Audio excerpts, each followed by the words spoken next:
to address the overcrowded issue of the United States prison system. Klein from the Washington Post said that there are more than 2.4 million prisoners detained using your money to do so. This ties up millions of dollars.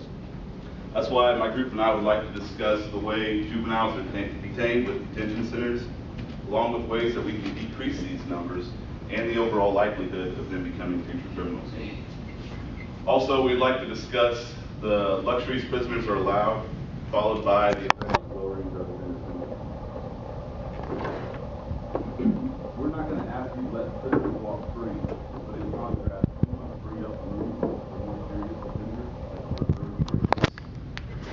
We all know someone or know of someone perhaps who have been in either jail or prison, and we could all agree that it's not a place you want your child to end up. I think that stopping a problem before it starts is one of the best solutions to a problem. That's why I think taking a look at the youth in our society is a good place to start. The U.S. incarcerates more of its youth than any other country in the world, and they get locked up for things that aren't even crimes for adults, such as running away from home or truancy. Although we could agree that they should have consequences for these actions, but we think it could be gone about in a more long-term, effective way.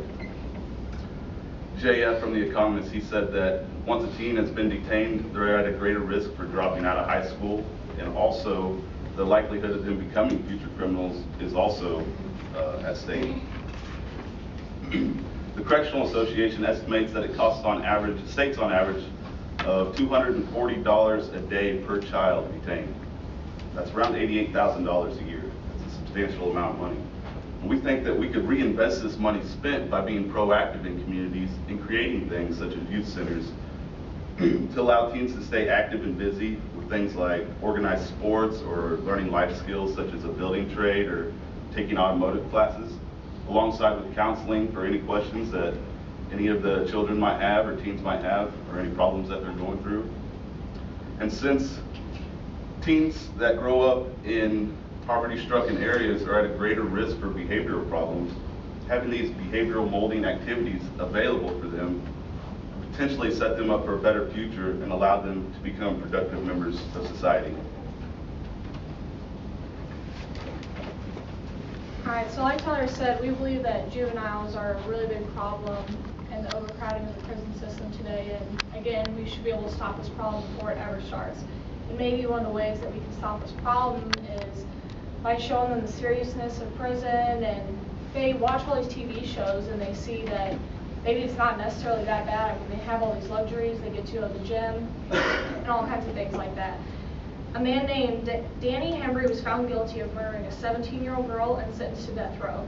Hembry wrote a letter to the Gaston Gazette explaining his time in prison, that's a newspaper, and it read, "Is the public aware that I'm a gentleman of leisure, watching color TV in the AC, reading, taking naps at will, eating 3 well-balanced hot meals a day?" Then he asked, "Do they know that I'm housed in a building that connects the new $55 million hospital with round-the-clock free medical care 24/7? And then at the end of his letter he writes, "Kill me if you can, ha ha ha."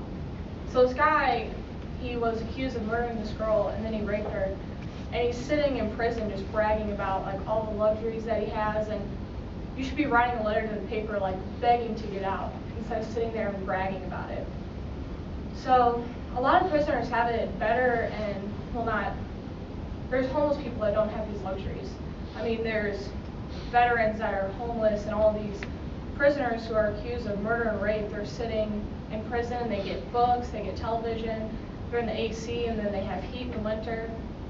And it said some prisoners like even get access to porn if they ask for it, and I don't think that they should have that, obviously.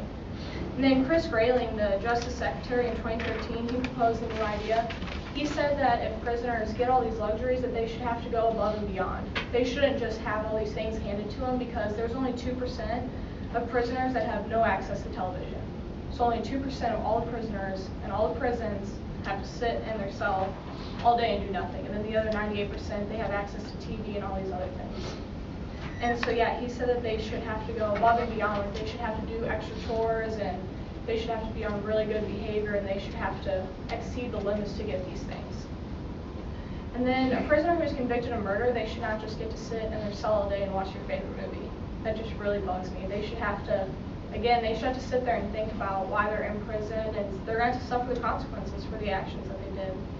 And I think it would really benefit them to sit there and take the time and think about all the things that they did. If it was a less enjoyable place, I'm sure a lot less people would want to go, obviously. I mean, if we like really showed the seriousness to the youth, then they would understand. Prisons around the world, they're not necessarily as luxurious as United States prisons. Obviously, that's not a place that anybody wants to go to, but there was a prison in South Africa, and it was really common for there to be like 40 people crammed into a room that was only made for 20 people. And then one prisoner said that he had to sleep on the floor for the first year and a half that he was there. And I'm not saying that necessarily this is how it should be in prisons, but I mean, I don't think that necessarily everyone is entitled to a bunk or a bed, and it shouldn't be that comfortable if you rape someone or murder somebody. They don't need to be inhumane or abusive. That's not what I'm saying in this speech. I'm just saying that we need to show the seriousness more of it, and like these luxuries shouldn't just be handed over to people.